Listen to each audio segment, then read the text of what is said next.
Turn now to question 1, Ruth Davidson. Thank you, Presiding Officer. May I add the thoughts of my party to those already expressed regarding the incident in Stonehaven today? It is clear that this incident is serious and it will have affected a number of families across Scotland. We think of them at this time and also those emergency workers who are currently in attendance. Presiding Officer, the last week has been a terrible time for Scotland's school pupils and a new low for this government's handling of our education system. Yesterday, the Education Secretary sought to draw a line under events, but questions still remain. For example, we spoke this morning with Abby from Prestwick, who had a conditional offer to go to Edinburgh University. Her father says that they were initially delighted by Mr Swinney's U-turn, but have since discovered that the offer from Edinburgh has been withdrawn based on last week's modified results. Yesterday, Mr Swinney said that more university places would be created to stop students being crowded out of a place that they would otherwise have been awarded. But that's not a guarantee of a place on Abby's chosen course. So will the First Minister write today to every Scottish university, making clear to them that every conditional offer made to students on their projected grades must now be honoured by them? First Minister. Can I say, first of all, I'm sure members will understand that in no year can government guarantee a place at university for every young person. But we are absolutely determined to make sure that young people this year are not disadvantaged. I also, obviously, I'm not able to talk in detail about individual cases, but any member who wants to raise individual cases should do that, and we will seek to respond as fully as we can. The Education Secretary has already been in discussions with universities. We are determined not only that those who have the grades and had offers of places get those places, but also given yesterday's decision, which I think has been welcomed by pupils and parents across the country, then young people will not be crowded out of places, and discussions are ongoing to ensure that there will be additional places available at our universities, which I think is a welcome move. And given the massive disadvantages that young people, not just those sitting exams, but all young people across the country have suffered in the past 5 months as a result of COVID, I think that is a positive signal to them of this government, and I'm sure the whole country's determination to ensure that they have the opportunities in the future that they so richly deserve. Ruth Davidson. Presiding Officer, frankly, the idea that we're at the 12th of August, we're over a week after results were issued, and pupils still aren't clear what's happening with university places is ridiculous. But one way to build trust back is to be more transparent. When the last SQA fiasco happened in 2000, Nicola Sturgeon was in opposition, and she insisted that the then Education Secretary, and I quote, "give the Parliament a categoric assurance that he will make available all papers, correspondence and notes of meetings and of phone calls within his department and between his department and the SQA since the start of this year." The same thing needs to happen now. We know that this government doesn't have the best record in making documents available, but will she today give that guarantee, and will she start by confirming that the Education Secretary did indeed formally back the SQA's deeply flawed exam model? First Minister. Can I firstly say, on the issue of university places, in any year, the process of university admissions and the clearing process goes on for a period of time. This year, we are going to ensure that more places are available for young people, and I think that's a good thing. I think that is a positive thing that should be welcomed across the country. In terms of the SQA, the responsibilities and role of the SQA and the government, we'll make whatever Parliament wants available to Parliament. But I really don't think, I think the opposition, perhaps understandably given experiences with governments elsewhere, are maybe struggling to grasp a key element of this. The government's not trying to pass responsibility to the SQA. The government is taking responsibility itself. The government... Ruth Davidson refers to previous incidents with the SQA, and I remember them well, as she has just pointed out. But of course, one thing that is very different now to then is that right now we are living through a global pandemic. Yep. We were not able to have scheduled exams this year, and therefore we had to put in place an alternative process. We asked the SQA to put in place a process that maintained comparable standards with previous years. The SQA did that, but we have come to a judgment, given the impact on young people and not wanting young people to feel that their future has been determined by an algorithm, not by their performance, to come to a different conclusion. And the government has taken responsibility for that. We have acted with the best of intentions, but when we judge we got it wrong, we are big enough to say we got it wrong, to apologise to young people and to put it right. And actually, I think that's what people across the country want to see. This is a situation that will affect every government in the UK, as we will no doubt see tomorrow when A-level results are published for England and Wales.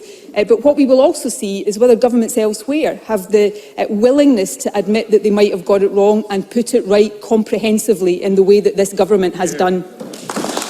Ruth Davidson. I'm sure the First Minister didn't mean to imply it, but she did just stand up and basically say that transparency is important when she asks for it, when we're not in a global pandemic, but the government gets a mulligan when we are in a global pandemic. And, Presiding Officer, yesterday we welcomed the announcement of a review into this entire debacle, but if trust and transparency are to be restored to the system, one key measure is for the SQA to show its workings. Now, in countries all around the world, exam scripts are returned to schools so that teachers can see exactly how students were graded and how those grades were modified.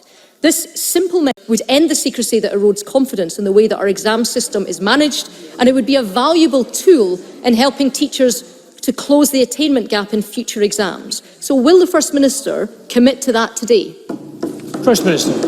I know Ruth Davidson is just back on the front bench, but the SQA published its methodology last week. And it is there for people to see and to scrutinise and to draw conclusions around. The Chief Executive of the SQA has been before the Education Committee of the Parliament this very morning for reasons I hope Ruth Davidson will understand. I've not had the opportunity to follow that evidence this morning. I've been dealing with other things, but she has been answering questions from members from across the chamber. If there is other information that members want, the SQA and or the government will provide that. But fundamentally here, we have had to deal with an unprecedented situation.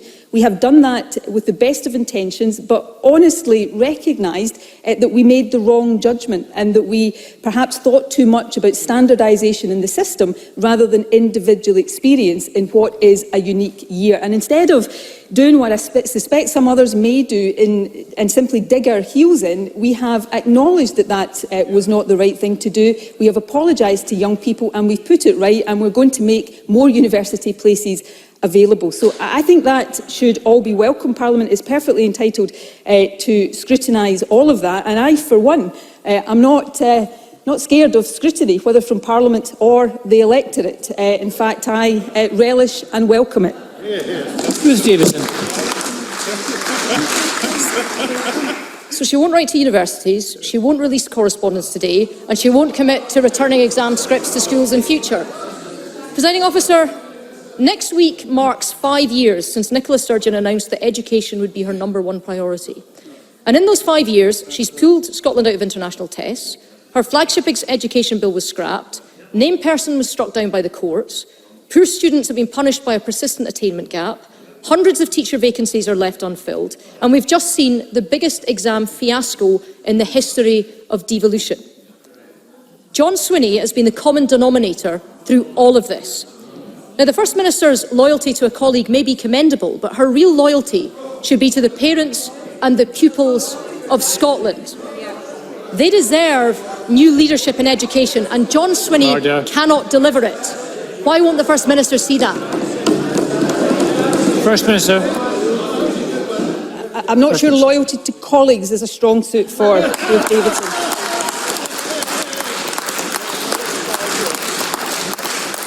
Ruth Davidson says, I won't write to universities. The reason for that is because John Swinney has already spoken to the universities. She says we won't publish how SQA is working. The reason I won't instruct them to do that today is because they did it last week. And of course, in terms of teachers in our schools, there are more teachers in our schools today than there was when I became First Minister, and we've just funded local authorities to employ more teachers in our schools. But you know, let's come to, and forgive me, Presiding Officer, my mind is not particularly on political matters this morning, but Ruth Davidson wants to have this kind of exchange. She really should think about the position from which she seeks to do it. Because just in a few months, I will submit myself and my government to the verdict of the Scottish people in an election. That is the ultimate accountability for our record and our leadership. And as we do that, Ruth Davidson will be pulling on her ermine and going to the unelected House of Lords. So can I gently suggest to Ruth Davidson that when it comes to holding to account and scrutinising politicians, she's really not coming at this from a position of strength, because it is not me who is running away from democratic accountability. Ruth Davidson. Thank you, Presiding Officer. For 4 months we've had this First Minister stand up and tell the people of Scotland that she doesn't do party politics. 9 minutes it took her. 9 minutes it took her to get there. And the difference, Presiding Officer, is this. Let's have some order, please. Let's have some order, please. The former leaders of the Labour Party, the Scottish Liberal Democrats, the Scottish Conservative Party, might want to go and serve in another parliament, yes, and she thinks that that's a bad thing. But not a word of condemnation for the former leader of her party that would rather shill for Putin's Pravda. First Minister. Presiding Officer, I think all it's taken 9 minutes to do today is expose Ruth Davidson's raw nerve. But can I say, I don't criticise anybody for wanting to serve in any parliament. I just have an old-fashioned preference. Have some order, please. I just have an old-fashioned preference that they get elected before they do so. But, Presiding Officer, this government has serious issues to deal with, and we deal with them each and every day. We are not infallible. We make mistakes, and when we make mistakes, we put those mistakes right. And as First Minister, with my team of ministers, we are going to get on with the job of leading this country as best we can through the crisis it faces. And we welcome scrutiny for that, but we will not lose our focus on that central task, which is a more important one than any government has faced in Scotland for quite some time. And that is what I will be focusing on today, tomorrow, and for the foreseeable future. Question number 2.